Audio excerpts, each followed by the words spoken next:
मान्यवरांचे आगमन होत आहे। सर्वांनी जोरदार टाळ्यांचा कडकडाट करत त्यांचं स्वागत करावं।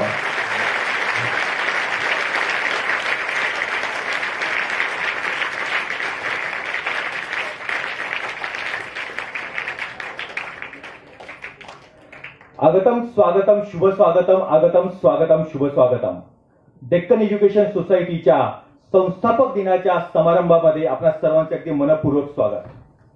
विद्यार्थी मित्रांनो, 2 फेब्रुवारी 1835 रोजी लॉर्ड मेकॉले यांनी इंग्लंडच्या राणीसमोर एक भाषण केलं आणि त्यामध्ये असं सांगितलं की भारत देशामध्ये जर आपल्याला हजारो वर्ष राज्य करायचं असेल तर आपल्या इथली शिक्षण व्यवस्था बदलली पाहिजे।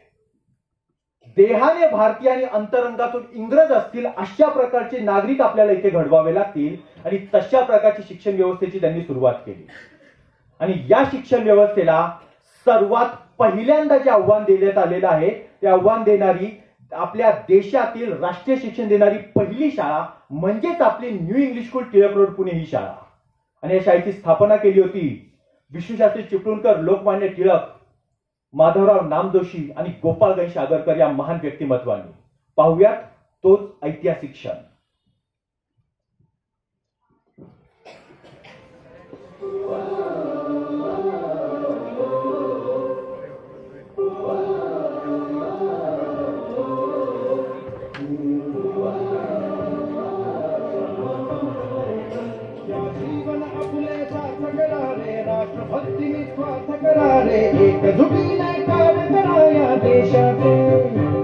या साथी बना अनसाथ करा रे, मातृभूमी ही आज पुकारे। जागृत होऊन कंकण बांधू दिवस रात्र झटण्याचे, मातेच्या पायाशी हे अर्पण प्राणाचे।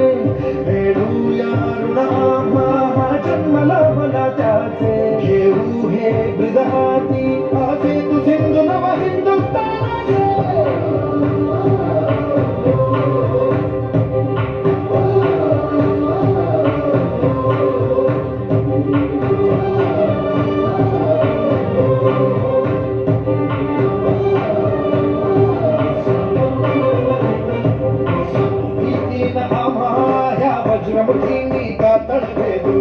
सीमान कुठली हुंकार असा गगनाला खेळू, ठाम निश्चय हा दुर्दम्य आमची इच्छा शक्ती।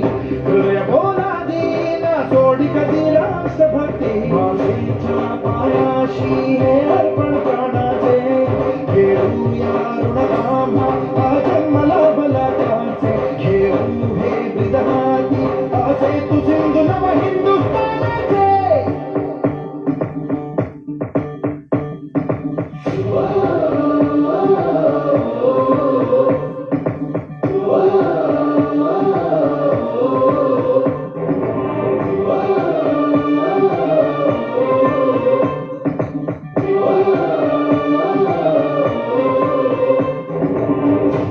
ज्ञानाची स्फुल्लिंग मनाचे पेटून उठले, स्वाभिमानाचे हे कुंड मनाचे मग धगधगले। शृंखला तोडी हे दास्य अदाला काही कोणा, देश आमचा स्वातंत्र्याचा आमचा बाणा। मातेच्या पायाशी हे अर्पण प्राणाचे, घेऊया ऋण आम्हा हा जन्म लागला त्याचे। घेऊ हे ब्रज हाती आसे तू सिंधू नव हिंदुस्थानाचे।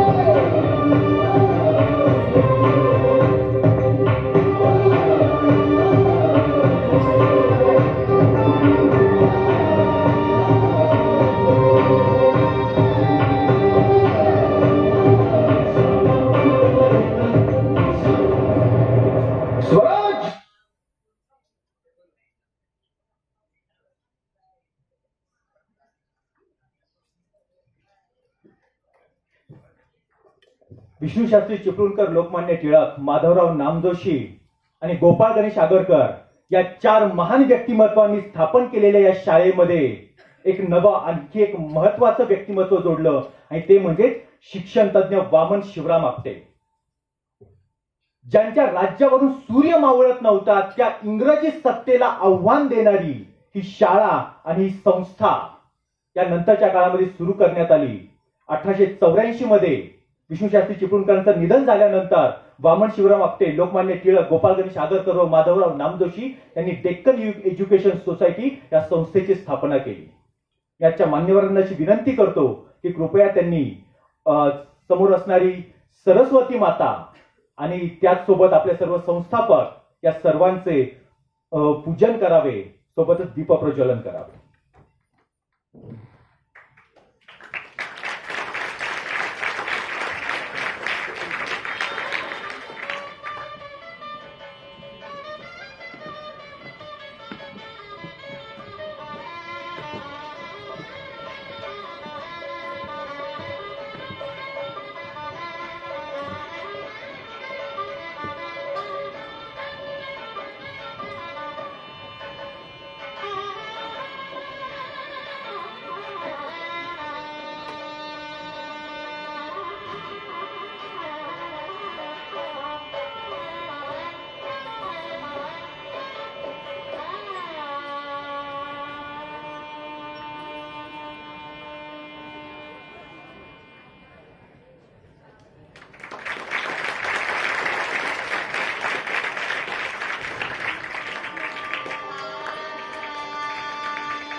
विद्यादेवता आणि आपल्या संस्थेसाठी ज्यांचं दैवतुल्य कार्य आहे अशा व्यक्तिमत्वांचं पूजन झालेलं आहे.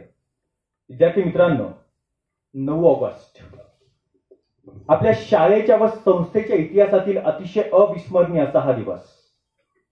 हा तोच दिवस आहे ज्या दिवशी 1942 साली सध्याच्या काँग्रेस भवन पुणे या ठिकाणी असणाऱ्या इमारतीवरील इंग्रजांचा युनियन जॅक खाली खेचून त्या ठिकाणी तत्कालीन तिरंगा फडकावत असताना आपल्या याच शाळेचा तुमच्या एवढाच 15 वर्षांचा मुलगा नारायण दाभाडे या विद्यार्थ्याने छातीवर गोळ्या झेलल्या होत्या. हाच तोच ऐतिहासिक दिवस आहे ज्या दिवशी आपल्या संस्थेचे संस्थापक वामन शिवराम आपटे यांचं 1892 साली निधन झालेलं होतं.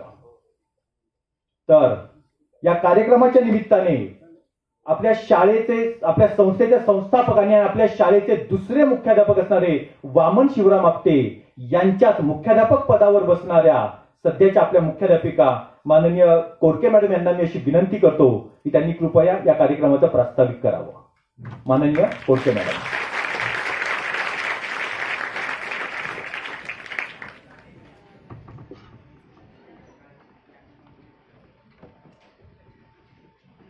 सन्माननीय व्यासपीठ,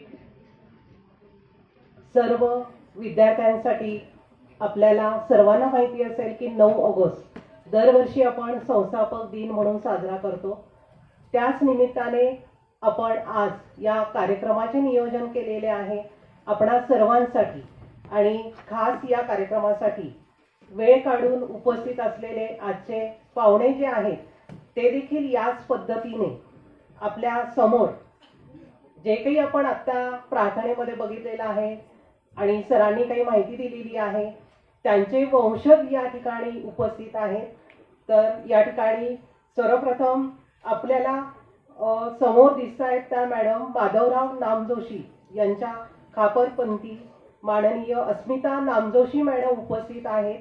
तसेच या ठिकाणी संत तुकाराम महाराज यांचे 10वे वंशज म्हणून या ठिकाणी आवर्जून उपस्थित असलेले माननीय डॉक्टर सदानंद मोरे आणि आपल्या शाळेचे शाला समितीचे अध्यक्ष माननीय रणपिसे सर आपला वेळ काढून इथे उपस्थित आहेत. आपण सर्वजण या सर्वांकडून मार्गदर्शन तर घेणारच आहोत आणि त्यातून बऱ्याच काही गोष्टी आपल्याला कळतील की आपण या शाळेमध्ये आता सरांनी सांगितलं की राष्ट्रीय शिक्षण देणारी ही आपली शाळा आहे. या शाळेमध्ये प्रवेश घेतलेला आहे. नक्कीच आपणा सर्वांसाठी ही खूप गर्वाची गोष्ट आहे की या ठिकाणी राष्ट्रीय शिक्षण हा हेतू या शाळेचा आहे. आता आपण बघतोय की जून महिन्यापासून वेगवेगळ्या गोष्टी शाळेमध्ये आल्यानंतर आपल्याला शिकायला मिळत आहे. अभ्यास तर हा करतोच आपण, पण त्याच जोडीला इतरही उपक्रम आपल्याला त्यात सहभागी करून घेतलं जात आहे. या ठिकाणी वर्षभर जे वेगवेगळे कार्यक्रम असतात तर त्यातलाच एक महत्त्वाचा आपला हा जो भाग की या संस्थापक दिन या निमित्ताने जे संस्थापक समोर तुम्हाला दिसत आहेत तर त्यांचं आपण पूजन केलेलं आहे आणि या निमित्तानेच त्यांचे जे वंशज आहेत खरोखर भाग्यवान आहेत असं म्हणायला हरकत नाहीये की एवढ्या मोठ्या ठिकाणी आपण या वंशज म्हणून इथे उपस्थित राहिलेला आहात आणि आपल्या कार्यक्रमाची त्यांनी शोभा वाढवलेली आहे. तर या निमित्ताने आपण आज संस्थापक दिनाच्या निमित्ताने त्यांचे जे वंशज इथे आपल्याला दिसत आहेत तर त्यांचा सन्मान आपल्या शाळेकडनं करणार आहोत आणि त्याचबरोबर त्यांच्याकडून आपण मार्गदर्शनही घेणार आहोत. तर खूप वेळ न घेता आपल्याला इतिहासाची बरीच आपल्या शाळेचा इतिहास माहिती आहे, पण तरी देखील एक वेगळं काही आहे का याच्यामध्ये हे आपल्याला आज ऐकायला मिळणार आहे. म्हणूनच या ठिकाणी आवर्जून उपस्थित असलेले सदानंद मोरे साहेब यांना खूप प्रचंड अनुभव आणि त्याच्याबद्दल आत्ताचे जे संस्थापक आहेत त्यांच्याबद्दल ते बोलणार आहेत. ते खरोखर आपल्याला ऐकण्यासारखं आहे. त्यामुळे आपण सगळे उत्सुक असालच. जास्त वेळ न घेता मी इथे थांबते आणि आपणा सर्वांना विनंती आहे की आपण सर्वजण अतिशय उत्तम पद्धतीने आजचं व्याख्यान ऐकल्यानंतर उद्या त्याच्याबद्दलची प्रतिक्रिया जी आहे तर ती लिहून आणायची आहे. धन्यवाद.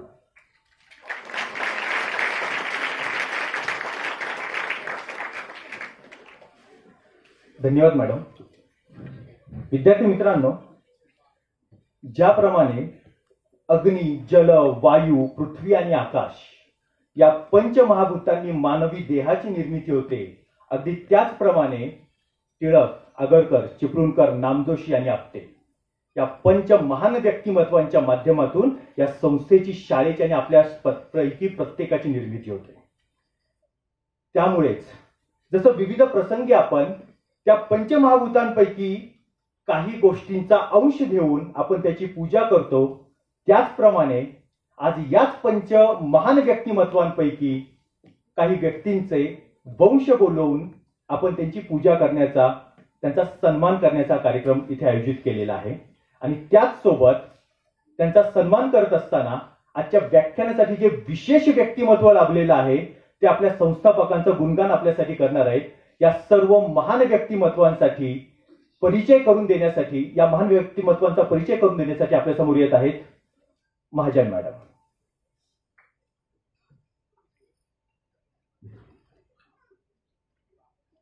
धन्यवाद सर. स्वराज्य आणि सुराज्य निर्माण करणारे शिवछत्रपती, राष्ट्रीय शिक्षण सर्वसामान्यांना सुलभ करणारे डेक्कन एज्युकेशन संस्थेचे संस्थापक लोकमान्य बाळ गंगाधर टिळक, गोपाल गणेश आगरकर, विष्णुशास्त्री चिपळूणकर, महादेव बल्लाळ नामजोशी, वामन शिवराव आपटे, डेक्कन एज्युकेशन संस्थेचे पहिले पदसिद्ध अध्यक्ष छत्रपती शाहू महाराज या सर्व महापुरुषांना वंदन करून आजच्या या डेक्कन एज्युकेशन संस्थेच्या संस्थापक दिन सोहळ्याप्रसंगी उपस्थित प्रमुख अतिथी माननीय डॉक्टर सदानंद मोरे, माननीय श्रीमती अस्मिता नामजोशी मॅडम, डेक्कन एज्युकेशन संस्थेचे पदाधिकारी, शाला समितीचे अध्यक्ष रणपिसे सर, शिक्षक वृंद आणि विद्यार्थी मित्रमैत्रिणींचे मी प्रशालेच्या वतीने सर्वांचे स्वागत करते. असं म्हणलं जातं की a strong foundation is the key to create a long term success. 17व्या शतकातच हे जाणून समाज प्रबोधनाची मुहूर्तमेढ रोवणारे लोककवी, अभंग कीर्तनासारख्या साहित्यातून वास्तववादी, निर्भीड, रोखठोक विचार मांडणारे जगद्गुरू तुकाराम महाराजांचे 10वे वंशज डॉक्टर सदानंद मोरे सर आज आपल्याला प्रमुख व्याख्याते म्हणून लाभले आहेत. सरांचा आभाळ एवढा परिचय मोजक्या शब्दातून करून देणं म्हणजे थोडं अवघडच कार्य आहे. सरांनी the Gita a theory of human action या विषयावर PhD केली आहे आणि त्यांच्या या प्रबंधाला उत्कृष्ट प्रबंध लेखनाचा पुरस्कारही मिळाला आहे. सरांना Krishna the man and his mission या विषयावर पोस्ट डॉक्टरल संशोधन केले आहे. पुणे विद्यापीठात तत्वज्ञान विषयाचे प्राध्यापक व समन्वयक म्हणून सर कार्यभार सांभाळतात. 2015 साली झालेल्या घुमान पंजाब येथील अखिल भारतीय मराठी साहित्य संमेलनाचे सरांनी अध्यक्षस्थानही भूषवले आहे. अमृतानुभव, अर्भकाचे साठी, Karmayogi Lokmanya, Garja Maharashtra, the Gita a theory of human action, Lokmanya ते महात्मा, शिवचरित्र, ज्ञानदेव तुकाराम इत्यादी अनेक ग्रंथांचे लेखन व संपादन सरांनी केले आहे. साप्ताहिक सकाळ, महाराष्ट्र टाइम्स, लोकसत्ता अशा अनेक नामांकित वृत्तपत्रातून सरांचे स्तंभ व लेख प्रकाशित झाले आहेत. डॉक्टर मोरे सरांना देश विदेशातूनही अनेक पुरस्कारांनी सन्मानित करण्यात आले आहे. त्यात प्रामुख्याने मराठी साहित्य परिषदेचा कमलाकर सारंग, शन्ना जोशी पुरस्कार, साहित्य अकादमी पुरस्कार, संत तुकाराम महाराज साहित्य पुरस्कार, कला गौरव प्रतिष्ठान पुरस्कार, नाट्य गौरव, नाट्य दर्पण पुरस्कार, राजर्षी छत्रपती शाहू महाराज महाराष्ट्र सरकारचा महात्मा ज्योतिबा फुले राज्य पुरस्कार, तसेच अमेरिकेतील महाराष्ट्र फाउंडेशनचा पुरस्कार अशा अनेक पुरस्कारांनी गौरव करण्यात आला आहे.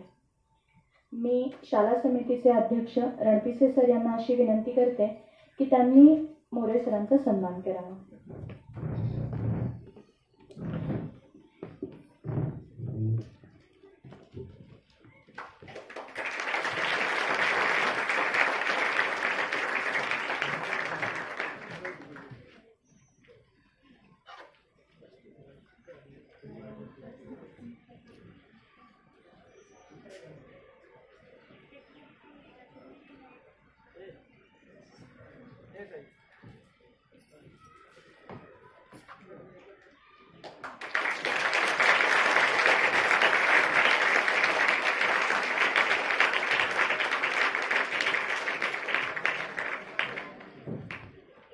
धन्यवाद सर. शिक्षण तज्ञ, लघु उद्योगांचे खंदे पुरस्कर्ते, डेक्कन एज्युकेशन संस्थेच्या संस्थापकांपैकी एक महादेव बल्लाळ नामजोशी यांच्या खापरपणती श्रीमती अस्मिताताई रामचंद्र नामजोशी आज आपल्याला अतिथी म्हणून लाभलेल्या आहेत. नामजोशी ताईंचं शिक्षण MCA MCM असून आता सध्या त्या टीमवीमध्ये कम्प्युटर डिपार्टमेंटच्या हेड म्हणून काम करतात. मी रणपिसे सरांना विनंती करते की त्यांनी नामजोशी मॅडमचा सत्कार करा.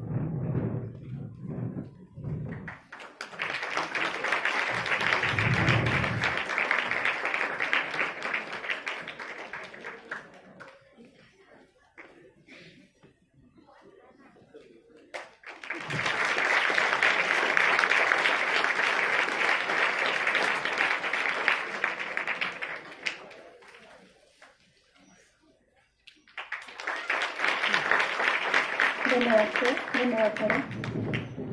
आपल्या प्रशालेचे आधारस्तंभ, प्रत्येक कार्यक्रमाला मार्गदर्शन करणारे शाला समितीचे आपले अध्यक्ष रणपिसे सर यांचेही स्वागत प्रशालेच्या मुख्याध्यापिका माननीय कोरके मॅडम यांनी करावे अशी मी त्यांना विनंती करते.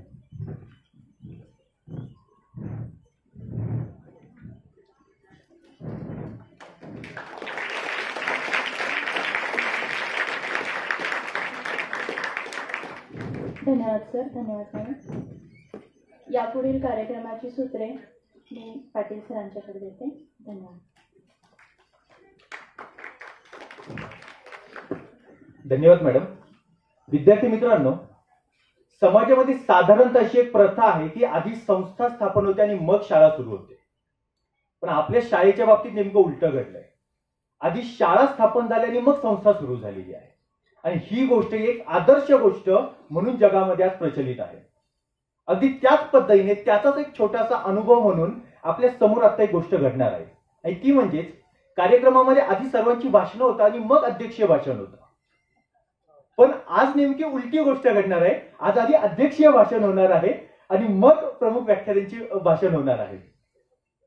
मी माननीय अध्यक्ष, आपल्या कार्यक्रमाचे अध्यक्ष माननीय खेमराज गणपिसे सर, शाला समितीचे अध्यक्ष, यांना अशी विनंती करतो की कृपया त्यांनी मार्गदर्शन करावं.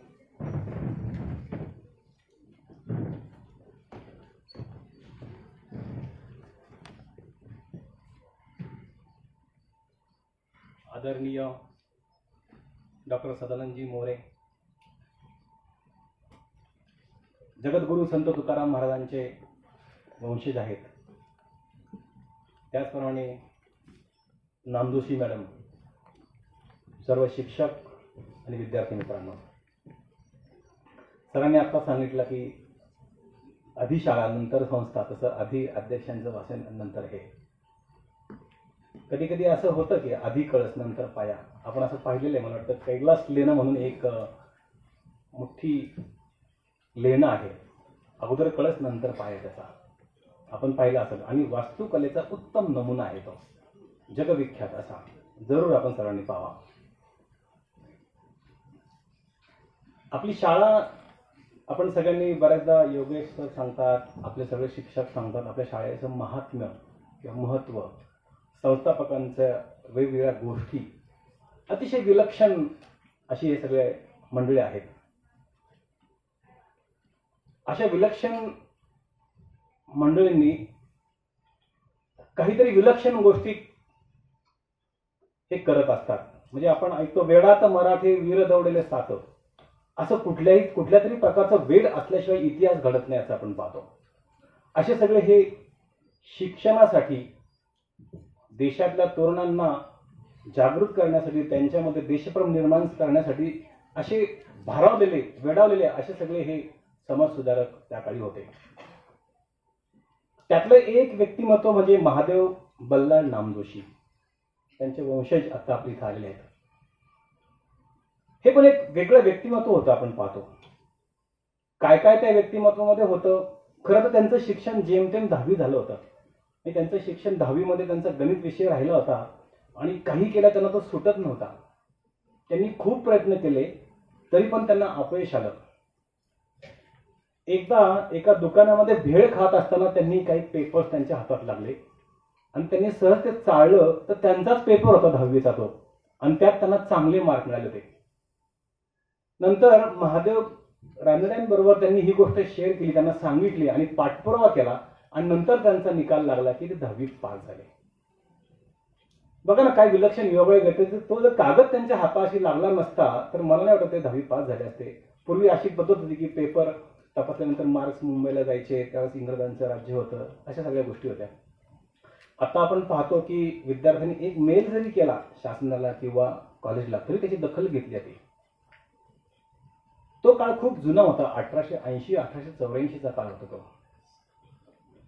असं 10वी शिक्षण झालेल्या कोकणातनं आपल्या पुण्यामध्ये आलेल्या व्यक्तीने आपल्या शाळेच्या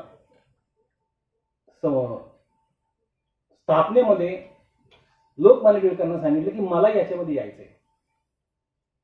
लोकमान्य टिळकांना असं वाटलं याचं शिक्षण तर 10वी झालेले आहे, बाकी सगळे मंडळी BA झालेले होते, आगरकर असतील, स्वतः लोकमान्य टिळक असतील किंवा अन्य व्यक्ती असेल, मग यांना आपण कसं काय घ्यावं. परंतु त्यांचा आग्रह खूप होता. त्यांच्यावर कुठलं काम सोपवल्यानंतर ते कसल्याही परिस्थितीत यशस्वी करत होते. त्यांच्यामध्ये काही वेगळे गुण होते. म्हणजे काय म्हणता येईल की एखाद्या व्यक्तीमध्ये विशेषतः शाळांना, संस्थांना देणगी जमा करण्यासाठी जर कुठलं काम करायचं असेल तर त्याच्यावर त्यांचा हातखंडा असतो. हातखंडा होता त्यांचा. समाजामधल्या प्रतिष्ठित लोकांमध्ये, ज्यांच्याकडे चांगला धनसंग्रह आहे अशा मंडळींकडे जाणं, त्यांच्याकडे आपला विषय चांगल्या पद्धतीने मांडणं आणि त्यासाठी देणगी जमा करण्यामध्ये ते अतिशय उत्तम होते, वाकबगार होते. आणि त्यांनी खूप मोठ्या देणग्या आपल्या या शाळेसाठी जमा केलेल्या आहेत. तसंच सरकारी अधिकाऱ्यांकडे जाऊन आपलं काम करून घेणं याच्यामध्ये अतिशय वाकबगार ते होते.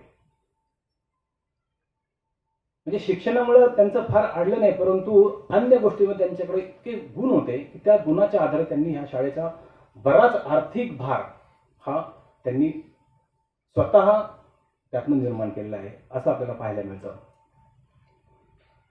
म्हणजे ते शिक्षक तर होतेच, त्याचप्रमाणे ते समाजामध्ये त्यांची प्रतिष्ठा होते, चांगल्या प्रकारचे ते देणग्या जमा करू शकत होते.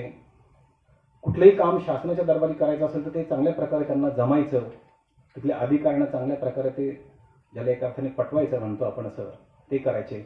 त्याचप्रमाणे त्यांच्यामध्ये अजून एक गुण होता की ते स्वतः एक राजकीय कार्यकर्ते होते. 2 वेळा नगरसेवक झालेत ते.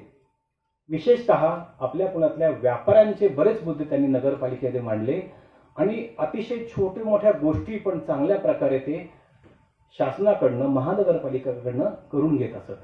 आणि त्यामुळे अगदी अल्प कालावधीमध्ये इतर नगरसेवकांमध्ये ते पण एकदम चांगले फेमस झाले, प्रसिद्ध झाले ते. परंतु त्यावेळेस जे गोडबोले म्हणून जे गृहस्थ होते, सचिव होते, कॉर्पोरेशनचे प्रमुख होते, अतिशय ते शिस्तबद्ध होते. त्यानंतर त्यांच्या त्या काटेकोर गोष्टीमुळे बऱ्याच गोष्टी या नगरसेवकांना करता येत नव्हत्या. त्यामुळे त्यांनी कशा प्रकारे त्यांना त्यांच्या पदावरनं काढून टाकलं याचा पण एक किस्सा त्या काळी खूप गाजला होता. म्हणजे आपल्याला हवी असणारी गोष्ट करण्यासाठी वेगवेगळ्या प्रकारच्या क्लुप्त्या ज्याला म्हणता येईल अशा प्रकारच्या क्लुप्त्या लावण्यामध्ये अतिशय वाकबगार, अतिशय चांगले असे हे नामजोशी गृहस्थ होते. त्यांचे आपल्याला वंशज आज या ठिकाणी आलेले आहेत. त्याचप्रमाणे आपण सगळ्यांनी जाणता की आगरकर, लोकमान्य टिळक, अन्य मंडळी ज्यांनी आपल्या शाळेची स्थापना केली. लोकमान्य टिळकांबद्दल समाजामध्ये खूप लोक बोलतात. एक राजकारणी होते, समाजसुधारक होते, पत्रकार होते, उत्कृष्ट वक्ते होते, गणित आणि अन्य संस्कृत विषयाचे चांगलं अध्ययन ते करत असेल. अशा ह्या सगळ्या मंडळींकडे अनेक गुण होते. तर या निमित्ताने आपण सर्वांना मी आवाहन करेल की आपण सगळ्यांनी या आपल्या संस्थापकांचे गुण काही अंशी घेण्याचा आपण नक्कीच या ठिकाणी प्रयत्न करूयात. आज जवळपास 140 वर्ष आपल्या शाळेला झाली. त्यानिमित्ताने आपण या सर्व मान्यवरांना वंदन करूयात आणि त्यांच्यातले गुण आत्मसात करण्याचा आपण सर्वांनी प्रयत्न करूयात. धन्यवाद.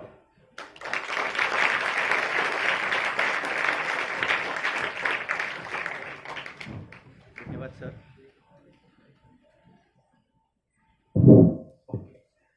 धन्यवाद सर.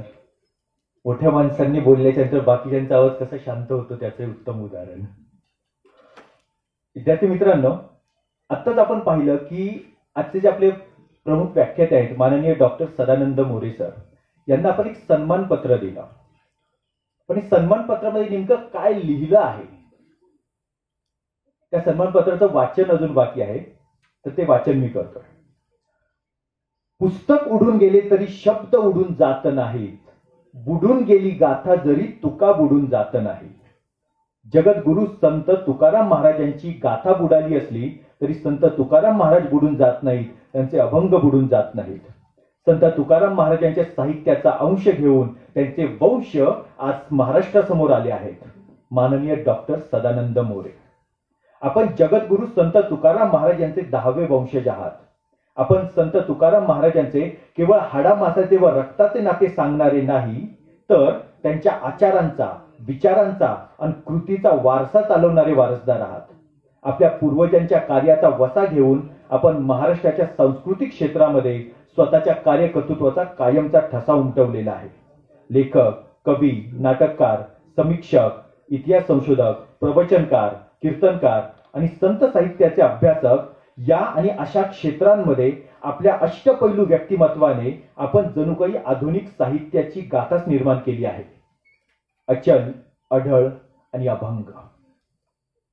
तेव्हा अशा एका उत्तुंग व्यक्तिमत्वाला आजच्या काळातील संत तुकाराम महाराजांना म्हणजेच त्यांचे 10वे वंशज डॉक्टर सदानंद मोरे सर यांना मी अशी नम्र विनंती करतो की आपण आपल्या अमृतवाणीने आमच्या विद्यार्थ्यांसमोर आपल्या संस्थापकांची गाथा मांडावी. माननीय डॉक्टर सदानंद मोरे सर.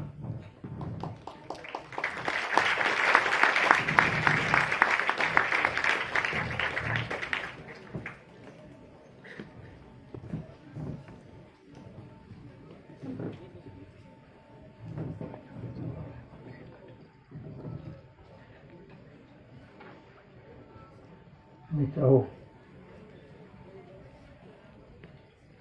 सर्वप्रथम मला या कार्यक्रमासाठी निमंत्रित केल्याबद्दल मी आदरणीय रणपिसे सर, श्रीमती कोरके मॅडम योगेश पाटील आणि त्यांचे सर्व सहकारी आणि आपल्या सर्वांचे मनापासून आभार मानतो. आपल्या शाळेच्या वर्धापनाच्या वर्षाच्या विशिष्ट दिवसानिमित्त आपल्याला शुभेच्छा देतो. मग अशी म्हटल्याप्रमाणे तुम्ही सर्व विद्यार्थी खरोखर भाग्यवान आहात की तुम्ही अशा शाळेमध्ये प्रवेश केला आहे, प्रवेश घेतला आहे की जी शाळा या मान्यवर लोकांनी स्वतःच्या हाताने सारवली होती. लक्षात घ्या, त्या काळामध्ये फरशा वगैरे टाईल्स अमुक तमुक गोष्टी नसायच्या आणि मग साधी जमीन असायची आणि ती जमीन शेणाने सारवायला लागायची. तर पहिल्या दिवशी ज्या वेळेला ही मंडळी शाळेमध्ये शिक्षक म्हणून दाखल झाली तेव्हा अर्थात आत्ता सांगितल्याप्रमाणे संस्था नव्हती, तर शाळाच होती आणि शाळा हळूहळू विकसित व्हायची होती. शाळेमध्ये शिपाई वगैरे असं कोणी नव्हतं. त्यावेळेला शाळेच्या खोल्या, वर्ग खोल्या ज्याला म्हणतो आपण, त्या लोकमान्य टिळकांत सकटच्या या सगळ्या मंडळींनी हाताने सारवल्या. म्हणजे याच्यावरनं तुम्हाला कल्पना आली असेल की तुम्ही जिथे वावरता, वाचता, उठता तिथे ही सगळी मंडळी वावरलेली आहेत, बसली आहेत, उठली आहेत, त्यांनी शिकवलेलं आहे. म्हणजे अशा शाळेमध्ये प्रवेश घेणं ही खरोखर भाग्याची गोष्ट आहे. पण मग आपण इथे जे काही शिकतो त्या अभ्यासक्रमामध्ये असतं, ते पाठ्यपुस्तकांच्यामध्ये असतं, ते शिक्षक आपल्याला शिकवतात, हे खरं आहे आणि ते आपल्याला हवंच आहे. कारण त्याच्यावरती आपली परीक्षा अवलंबून असते, त्याच्यावरती आपली गुणवत्ता, आपली गुणपत्रिका अवलंबून असते. पण याशिवाय इथनं जर तुम्हाला काही घ्यायचे असतील तर संस्कार घ्यायचे असतात आणि प्रेरणा घ्यायची असते. हा उद्योग करायला यांना कोणी सांगितला होता शाळा काढायचा? त्यांच्यापैकी एक जण होते, त्यांचं नाव गोपाळ गणेश आगरकर. तर टिळक आणि आगरकर हे डेक्कन कॉलेजमध्ये एकत्र शिकत होते आणि शिकत असताना त्यांच्या चर्चा व्हायच्या आपापसात विद्यार्थ्यांमध्ये की तुम्ही पास झाल्यानंतर, उत्तीर्ण झाल्यानंतर काय करणार. आणि साहजिकपणे त्या काळात एखादा माणूस, एखादा साधा तरुण नुसता बॅटरी झाला तरी त्याला नोकरी देण्यासाठी लोक त्याच्या घरी यायचे, त्याचा पत्ता काढत आणि आमच्याकडे तुम्ही नोकरी पत्करा असं सांगायला यायचे. आणि आता तर हे BA होणार आहेत, आगरकर त्यांच्यापैकी पुढे MA झाले वगैरे वगैरे. आणि आगरकरांची परिस्थिती अत्यंत हलाखीची होती आणि साहजिकपणे याची परिस्थिती मुळात गरिबीची होती. त्याच्या घरातल्या लोकांना, कुटुंबियांना, आईवडिलांना असं वाटणं साहजिक आहे की आपला पोरगा आता BA होणार म्हणजे तो आता त्यावेळेला तो 100% मामलेदार होणार. आणि मामलेदार हे त्या काळातलं फार मोठं पद आहे. रावसाहेब होणार, मुन्सफ अशा प्रकारची नोकरी असायची आपल्या कोर्टामध्ये. तर अशी अपेक्षा असताना, अशी आशा असताना आगरकरांनी आपल्या घरी पत्र लिहिलं की असं जर तुम्हाला वाटत असेल तर ते, म्हणजे आत्ताच्या भाषेत सांगायचं म्हणजे तर सॉरी, सो सॉरी, हे मला जमणार नाही. कारण मी असं ठरवलेलं आहे की पदवी घेतल्यानंतर उर्वरित आयुष्यामध्ये देशसेवेचं काम करायचं, पैसे मिळवण्यासाठी नोकरी नाही करायची. गरिबीत राहिलं तरी चालेल. तर असा एक ध्येयवाद या सगळ्या तरुणांमध्ये होता. मग त्यांची चर्चा काय चालायची? समजा आपली चर्चा, आपण मित्रमंडळी त्या वयातली समजा एकत्र झालो तर चर्चा काय असते आपली? कुठल्या थिएटरमध्ये कुठला सिनेमा लागला आहे, साहजिक आहे. म्हणजे त्याच्यात काही गैर असं म्हणत नाही मी आत्ता. तो एक कालप्रवाह असतो, एक काळाचा महिमा असतो. बाकीचे काही गोष्टी विचारतात, कुठली सिरियल चालू आहे, कुठे काय वगैरे वगैरे. तर ती मंडळी, तर त्या काळात सुद्धा आपली अशी करमणुकीची साधनं नव्हती अशातला भाग नाही. त्या काळात नाटकं असायची बघा, सिनेमा नव्हता पण नाटकं असायची. आणि शास्त्रीय संगीत गाणारी मंडळी मैफलीतनं चांगली चांगली असायची महाराष्ट्रामध्ये सर्वत्र, ह्या गोष्टी असायच्या. तर यांची चर्चा काय चालायची? यांची चर्चा काय चालायची म्हणजे की आपल्या देशाची परिस्थिती कशी आहे आणि ती जर वाईट असेल तर तिच्यातून काय मार्ग काढला पाहिजे आपण ती सुधारण्यासाठी, अशी त्याची चर्चा करायची. आणि मग साहजिकपणे एक मार्ग म्हणजे राजकारणाचा मार्ग असतो. देशाला स्वतंत्र केलं पाहिजे.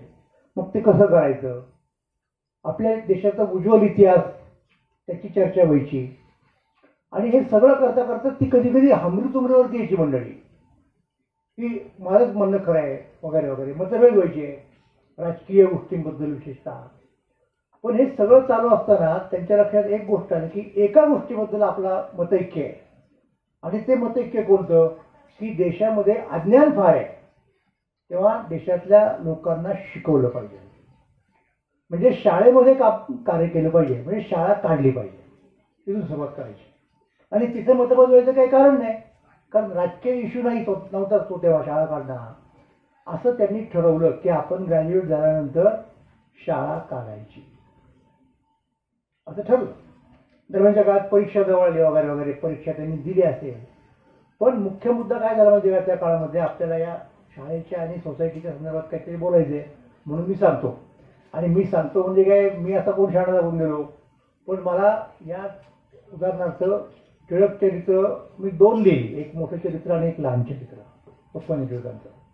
नंतर लोकमान्य ते महात्मा हा ग्रंथ लिहिला, आणि अनेक ठिकाणी टिळकांच्यावरती आग्रकरांच्यावरती वगैरे वगैरे बोलत असतो.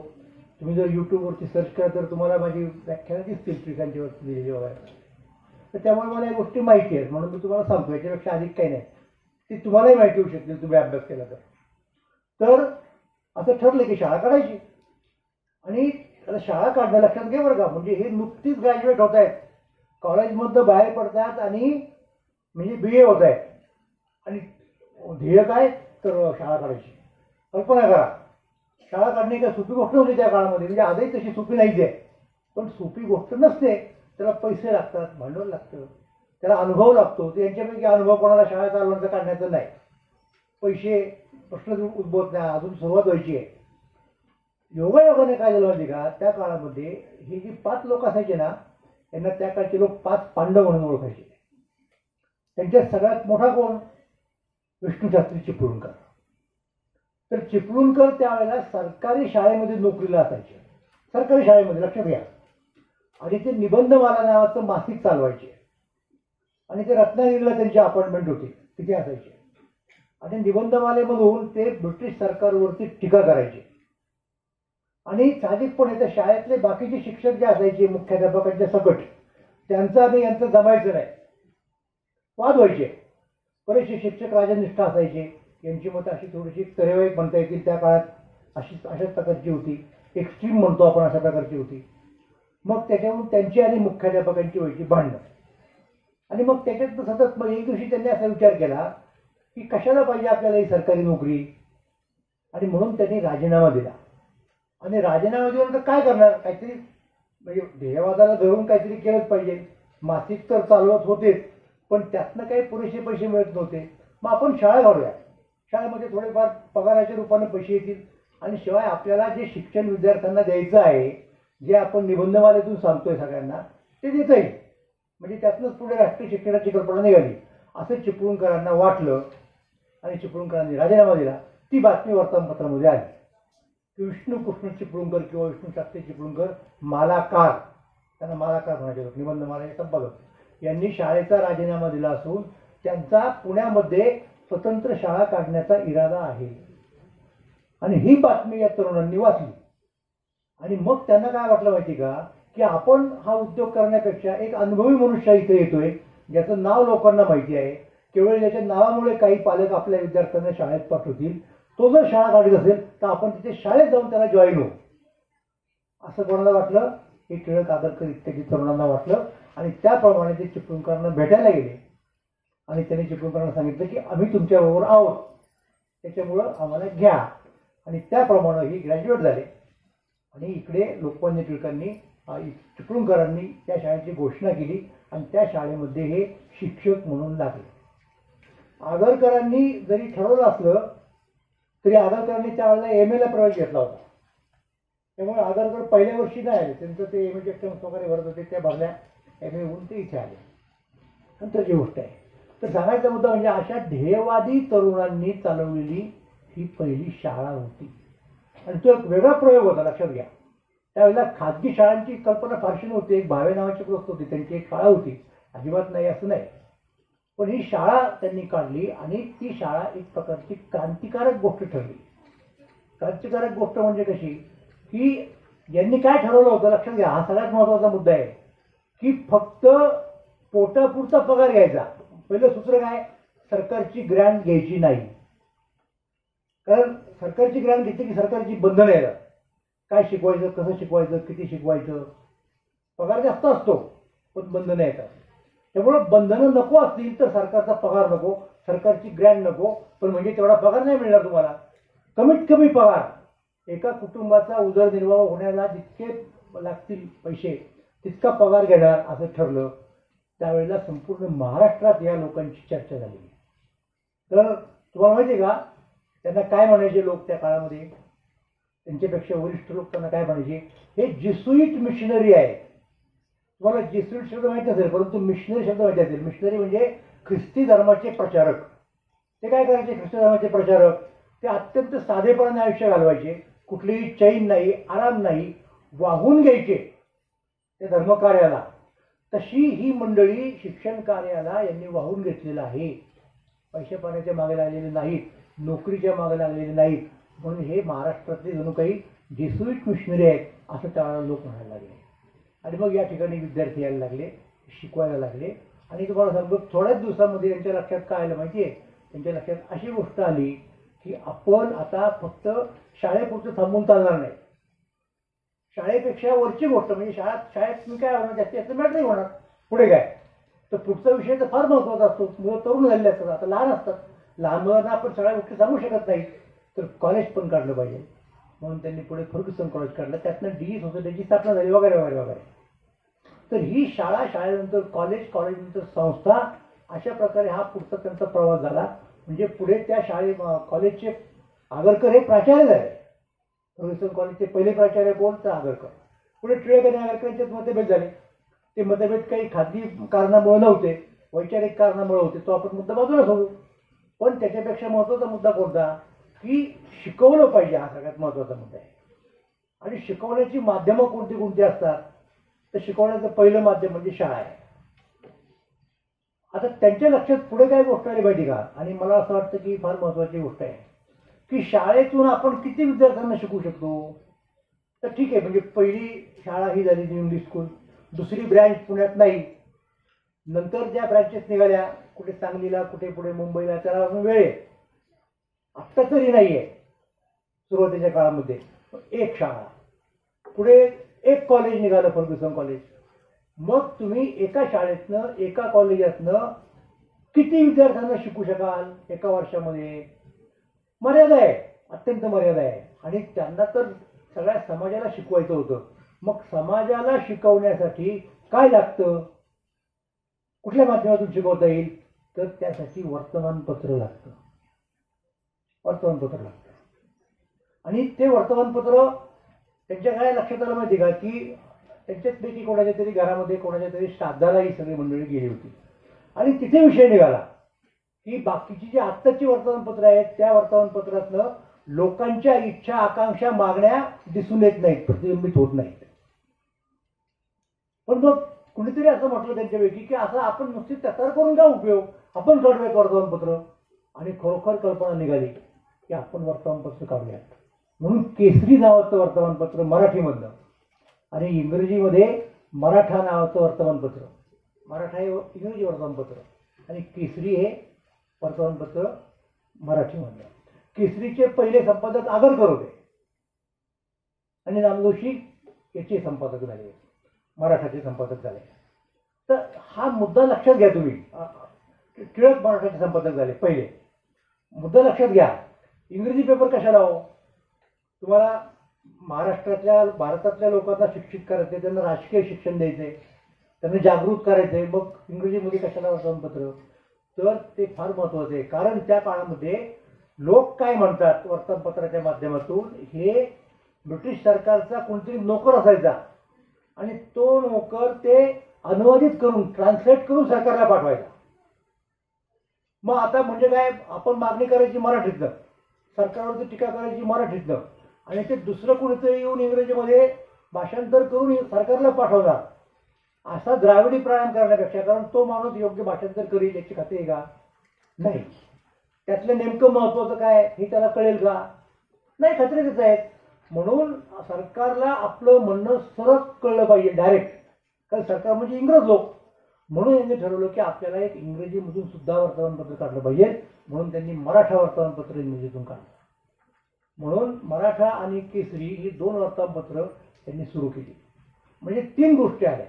खरं तर शाळा कॉलेज आणि वर्तमानपत्र ह्या गोष्टींमुळं मी तुम्हाला सांगतो की अत्यंत महाराष्ट्रामध्ये एक वेगळ्या प्रकारचं वातावरण निर्माण झालं. या शिक्षकांचा आदर्श बाकीच्यांनी ठेवला पाहिजे असं लोक म्हणू लागले. तरुणांच्या पुढे आदर्श कोणाचा असेल तर या मंडळींचा अशा प्रकारची एक. आणि शिवाय हे कोणाला घाबरत नव्हते. त्यांनी वर्तमानपत्र सुरू केलं. त्याच्यानंतर एक गोष्ट घडली महाराष्ट्रामध्ये. कोणती गोष्ट घडली ती महत्वाची आहे. मगाशी सरांनी सांगितलं की शाहू महाराज म्हणले या संस्थेचे म्हणजे कोल्हापूरचे महाराज हे संस्थेचे अध्यक्ष आहेत. कसं काय झालं हे शिल्लक? याचं कारण काय? याचं कारण असं आहे की त्यावेळेला कोल्हापूरच्या गादीवरती म्हणजे शिवाजी महाराजांच्या वंशजांच्या 2 गाद्या आहेत महाराष्ट्रामध्ये. एक सातारची गादी आणि एक कोल्हापूरची गादी. तर कोल्हापूरच्या गादीवरती त्यावेळेला एक तरुण मुलगा बसला होता आणि त्याचं नाव शिवाजीच होतं. तर त्याच्या अगोदर 3 शिवाजी होऊन गेले भोसले घराण्यामध्ये. म्हणजे पहिले छत्रपती शिवाजी महाराज, त्याच्यानंतर आणखीन 2 शिवाजी आणि हे याच्यानंतर म्हणजे हे 4थे. म्हणून त्यांचं नाव करवीर 4थे छत्रपती शिवाजी महाराज. तर काही दरबारातल्या बांगडी असतात वगैरे वगैरे, त्या तथ्याला जायचं काही कारण नाही. पण त्या तरुणावरती सरकारची आणि कारभाऱ्यांची राज्याच्या कारभाऱ्यांची एक वक्रदृष्टी आली आणि एक खटके उडायला लागले. कारण ते महाराज स्वतंत्र प्रवृत्तीचे होते. आणि त्याचा परिणाम कशा झाला माहिती का? की तो तरुण मुलगा महाराजांच्या गादीवरचा तो वेडा आहे असं त्यांनी ठरवलं. आणि वेड्याची ट्रीटमेंट म्हणून त्याला मारहाण करणं, त्याला त्रास देणं अशा गोष्टी व्हायला लागल्या. आणि ही गोष्ट लोकांच्या महाराष्ट्राच्या जेव्हा लक्षात आली तेव्हा ज्यांच्या हातात वर्तमानपत्र होती त्यांनी त्याच्यावरती टीका करायला सुरुवात केली. आणि दैनिक नव्हतं मराठा त्यावेळेला आणि केसरी पण दैनिक नव्हतं. तर केसरी आणि मराठा या 2 वृत्तपत्रांनी त्याच्यावर टीका केली, त्या कारभाऱ्यांच्यावरती आणि अनुषंगाने सरकारवरती. त्यावेळेला त्या कारभाऱ्यांनी खटला भरला. आता खटला भरल्यावरती काय झालं? अब्रुनुकसानीचा खटला. आणि सरकारचे न्यायाधीश हे सरकारच्या गार्जीने. तर टिळकांना आणि आगरकरांना संपादक या नात्याने 99 दिवसांची शिक्षा झाली. सलग 3 महिने आणि वरती काहीतरी अशा प्रकारची ती शिक्षा होती.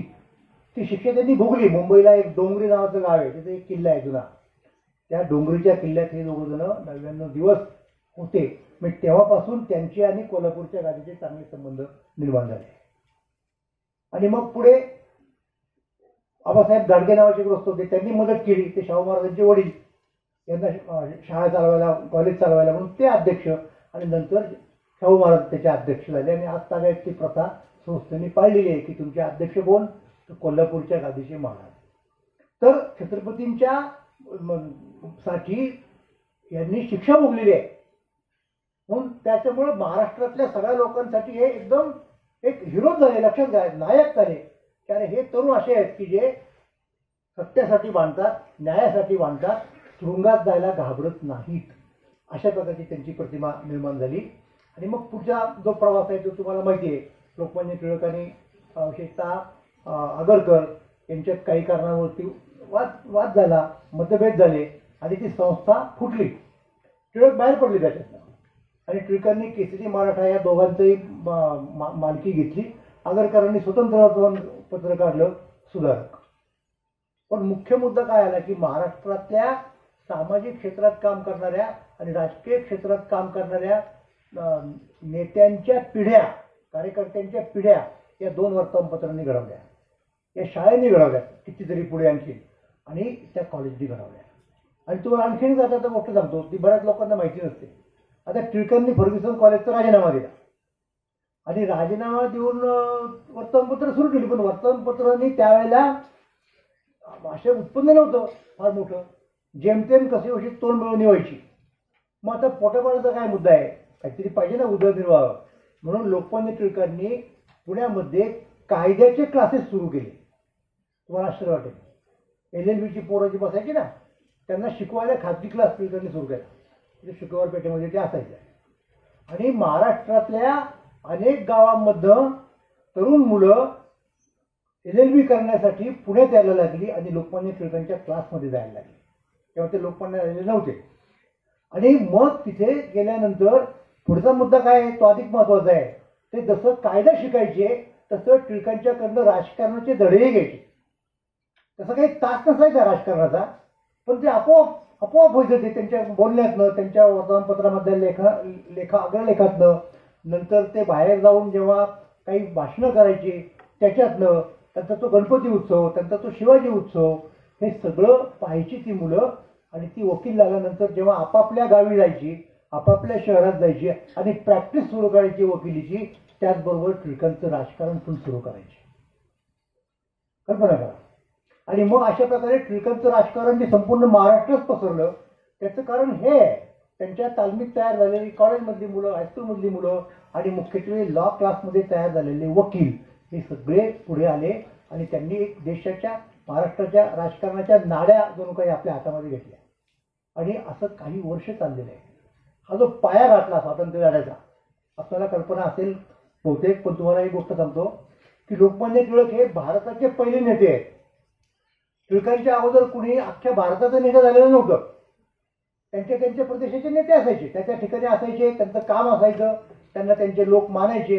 पण सगळ्या भारताचा नेता म्हणजे कन्याकुमारीपासून तर काश्मीरपर्यंत ज्याचे अन्वयी आहे, कलकत्त्यापासून तर कराचीपर्यंत ज्याचे अन्वयी आहे, असा कोण अख्ख्या भारतात पहिला माणूस? तो लोकमान्य टिळक.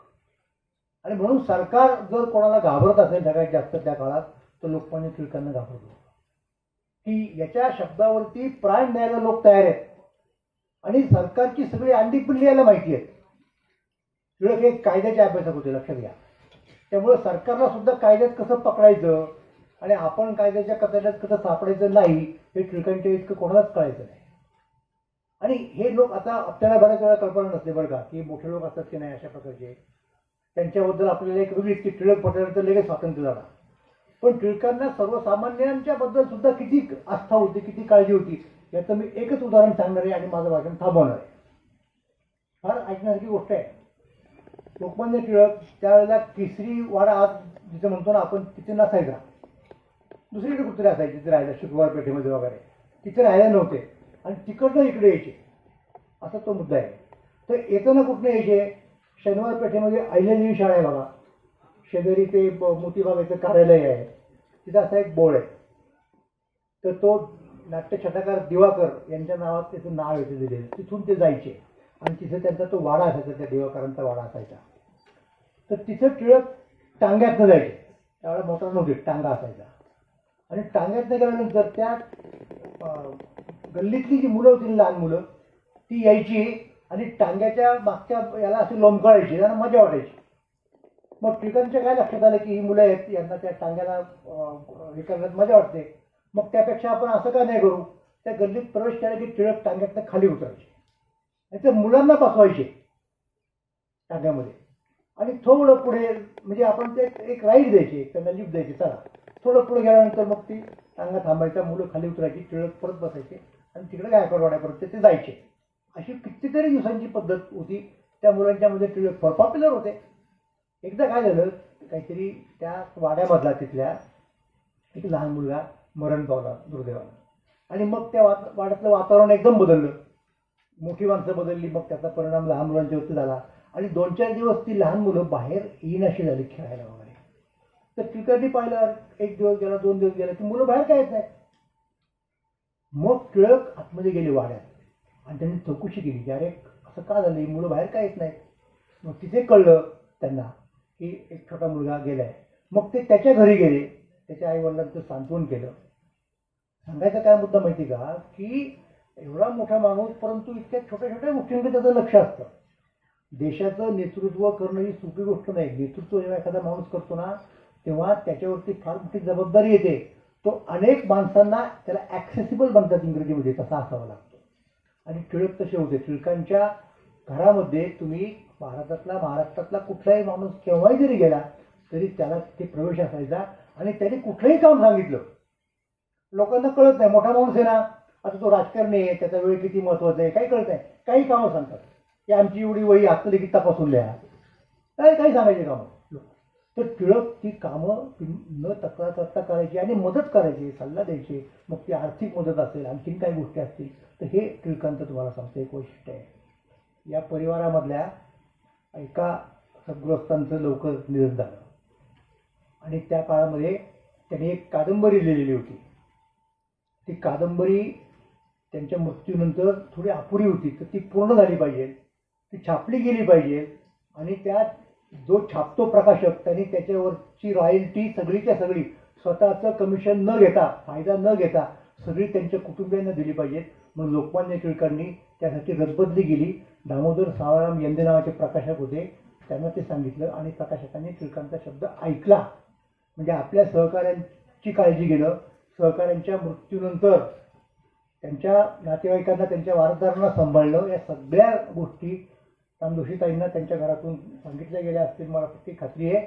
ते चालत येतात पिढ्यानपिढ्या. तर असे हे मोठे लोक होते. म्हणून निश्चितपणे मी परत एकदा सांगतो की तुम्ही या शाळेमध्ये प्रवेश घेतला, तुम्ही भाग्यवान आहात.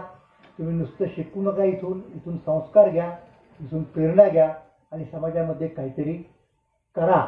समाजाची सेवा, राष्ट्राची सेवा, मग ते कार्यक्षेत्र कुठले असेल, ते शैक्षणिक असेल, ते कुठले असेल, जिथे तुम्ही जाल तिथे आपण टॉपला असलं पाहिजे आणि तिथून आपल्याला त्या देशाची सेवा करता आली पाहिजे असं मला वाटतं. तेव्हा तुम्हाला सगळ्यांना परत एकदा या वर्धापनाच्या निमित्ताने शुभेच्छा देतो आणि मला या ठिकाणी बोलवलं त्याबद्दल संस्थेचे आपणा सगळ्यांचे आभार मानतो आणि यायला उशीर झाला काही कारणामुळे, त्याबद्दल क्षमा मागतो आणि थांबतो. धन्यवाद.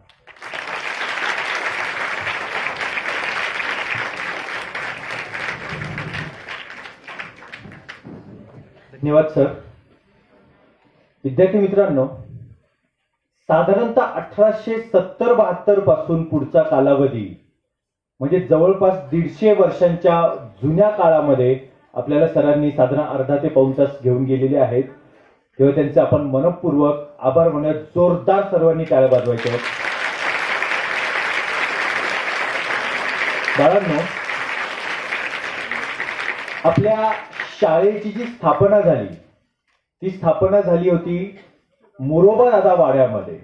हा वाडा सध्याचा अप्पावळण चौक आणि जोगेश्वरी मंदिर यांच्यामध्ये जी पुस्तकांची दुकान आहेत त्या ठिकाणी होती. त्यानंतर ही शाळा स्थलांतरित झाली दुसऱ्या ठिकाणी, तो था गद्रेवाडा आणि त्याच सोबत त्या शेजारी असणारा होळकर संस्थानाच्या राजांचा एक वाडा होता, होळकर वाडा. आणि या दोन वाड्यांचं एकत्रीकरण होऊन सध्याची अहिल्यादेवी ही शाळा तयार झाली. आणि त्यानंतर सोबत ही शाळा पुढे स्थलांतरित झाली, ती म्हणजेच स्वराज्याचा दक्षिण भाग जो आहे तो दुसऱ्या बाजीरावांच्या आणि सवाई माधवरावांच्या काळामध्ये चालवणारं महान व्यक्तिमत्व असणारे नाना फडणवीस त्यांच्या वाड्यामध्ये आपली शाळा गेलेली होती. त्या ठिकाणी शाळा 47 वर्ष होती. तुम्ही म्हणा सर, सगळं सांगता सांगता तुम्ही मध्ये शाळेच्या इमारतींकडे का वळालात? त्याचं महत्वाचं कारण असं आहे की या शाळेला ज्या विविध देणग्या मोठमोठ्या लोकांच्या, वेगवेगळे संपर्क या संदर्भात जे आपल्याला मार्गदर्शन आपल्या प्रमुख पाहुण्यांनी केलं, तर ते करण्यामध्ये ज्या व्यक्तिमत्वाचा सर्वात मोठा वाटा होता ते व्यक्तिमत्व म्हणजेच माधवराव नामजोशी.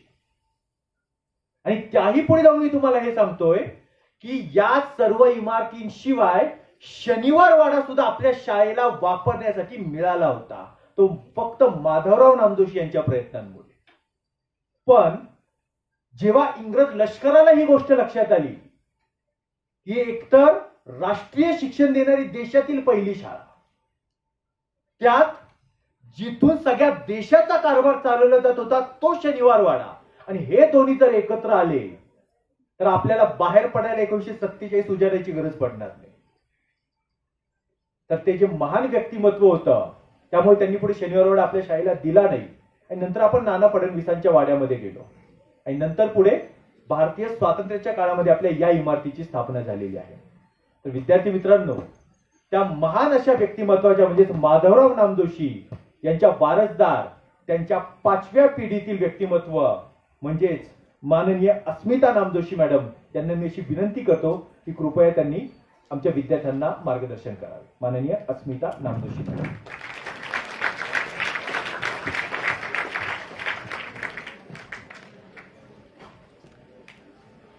व्यासपीठावरील मान्यवर माननीय सदानंदजी मोरे साहेब, कोरगे मॅडम, सभागृहात उपस्थित असलेले सर्व लोक, विद्यार्थी मित्र, आज आपल्या संस्थेने आठवण ठेवून आम्हा वारसदारांचा बोलावलं, इथे सत्कार केला, त्यासाठी नामजोशी परिवारातर्फे मी कोरगे मॅडम, रणपिसे सर आणि संस्थेचे मान्यवर यांची आभारी आहे. माझ्या खापर पणजोबांनी ज्या काळात काम केलं तो खरोखरच प्रतिकूल परिस्थिती होती. या सगळ्याच लोकांनी काम केलं ते. आता तुम्हाला विविध चॉईसेस अवेलेबल असतात की कुठे प्रवेश घ्यायचा, कसा प्रवेश घ्यायचा. तर त्यावेळी शिक्षण संस्था हीच अस्तित्वात नव्हती. एखाद दुसरी शिक्षण संस्था असेल तर खरंच राष्ट्रीय शिक्षणाचं कार्य या सर्व लोकांनी आणि तेही खूप प्रतिकूल परिस्थितीत केलेलं आहे. तुम्ही खरंच भाग्यवान आहात. मी तुम्हाला एवढ्याच शुभेच्छा देते की खूप मोठे व्हा, संस्थेचं आणि देशाचं नाव उज्ज्वल करा. आभारी आहे.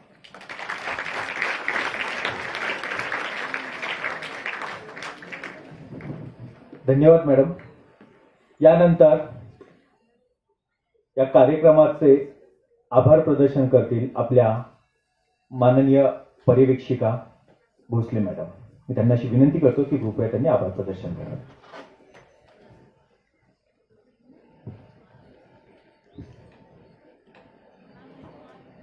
नमस्कार. व्यासपीठावरील सर्व मान्यवर आणि शिक्षक वर्ग, तसेच उपस्थित सर्व विद्यार्थी मित्रमैत्रिणींना, 9 ऑगस्ट क्रांती दिन आणि आपल्या शाळेचा आणि संस्थेचा असलेला संस्थापक दिन, जो कालच्या ऐवजी आज आपण साजरा करतो आहोत. मगाशीच व्याख्यात्यांनी आपल्यासाठी एक शब्द वापरला की तुम्ही सगळेजण खूप भाग्यवान आहात.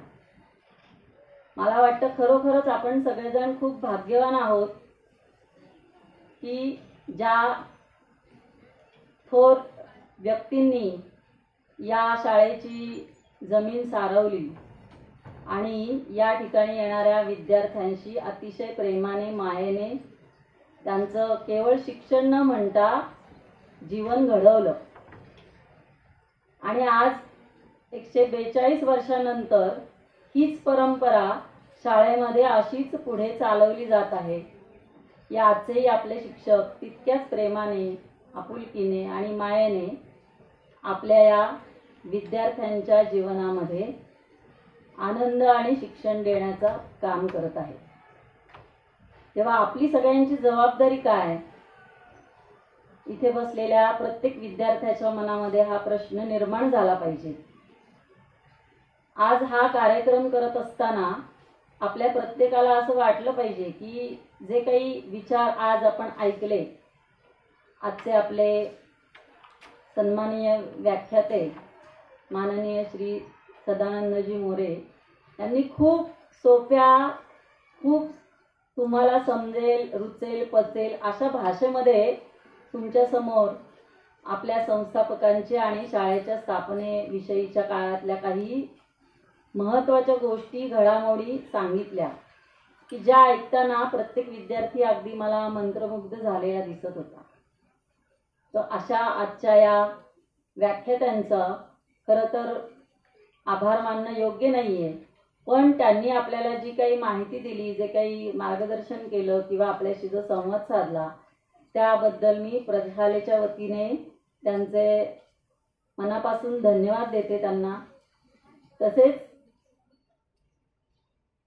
दुसऱ्या असलेल्या आपल्या संस्थापकांपैकीच एक महादेव बल्लाळ नामजोशी यांच्या असणाऱ्या वारसदार आणि वंशज माननीय अस्मिताताई नामजोशी या ठिकाणी आल्या आणि त्यांनी आपल्याला पुढच्या आपल्या वाटचालीसाठी शुभेच्छा दिल्या.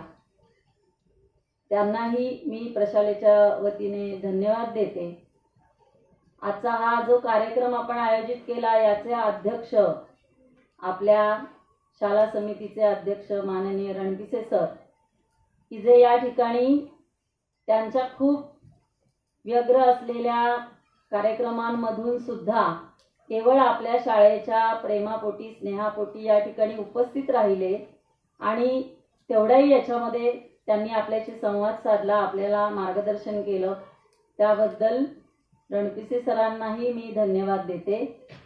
हा सर्व कार्यक्रम ज्यांच्यामुळे आज आपण या ठिकाणी आनंदीपणे आणि आयोजित करू शकलो त्या आपल्या प्रशालेच्या मुख्याध्यापिका माननीय कोरके मॅडम, उपमुख्याध्यापक विसापुरे सर, या कार्यक्रमाचं आयोजन संयोजन करणारे श्री योगेश पाटील सर आणि त्यांचे सर्व सहकारी, या सर्वांना देखील मनापासून खूप धन्यवाद. आणि सगळ्यात महत्त्वाचं म्हणजे तुम्ही सगळे विद्यार्थी या सर्व कार्यक्रमामध्ये तुम्ही सगळेजण इतके छान बसलेले आहात, त्यामुळे तुमच्या सगळ्यांसाठी एक जोरदार टाळ्या आपण वाजवायचे. तुमच्या सगळ्यांचंही मनापासून कौतुक. धन्यवाद.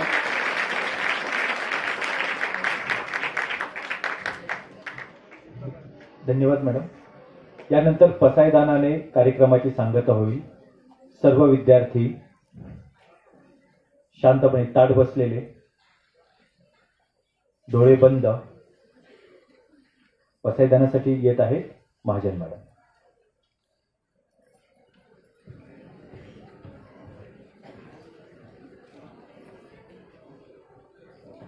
पाठीचा ठणा ताठ, डोळे बंद, खुर्चीला टेकून बसणार नाही कोणी.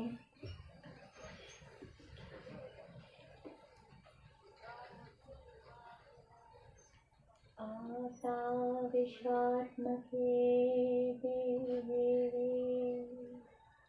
येणे वाक्यज्ञे तोषावे, तोषो निमज द्यावे पसायदान हे. जे खळांची व्यंकटी सांडो तया सत्कर्मी रती वाढो. भूता परस्परे पाडो मैत्र जीवाचे. दुरिताचे तिमिर जावो, विश्वस्वधर्म सूर्ये पाहो. जो जे वांछील तो ते नाहो, प्राणी जात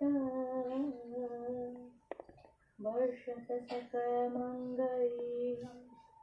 ईश्वर निष्ठांची मांदियाळी, अनवरत भूमंडळी भेट भूता. चला कल्पतरूंचे आरवा, चेतना चिंतामणीचे गाव. बोलते जे अरणावा, पियुषाचे. चंद्रमे जे अलांछना, मार्तंड जे तापहीना. ते सर्वाही सदा सज्जना, सोय रे होतो. किंबहुना सर्वसुखी पूर्ण होनी तिही लोकी. भजिजो आदि गुरुकी अखंडित. आणि ग्रंथोपजीविये विशेषी लोकीये. दृष्टादृष्ट विजये हुआवे जी. येथ म्हणे श्री विश्वेश राव, हा होईल दान कसा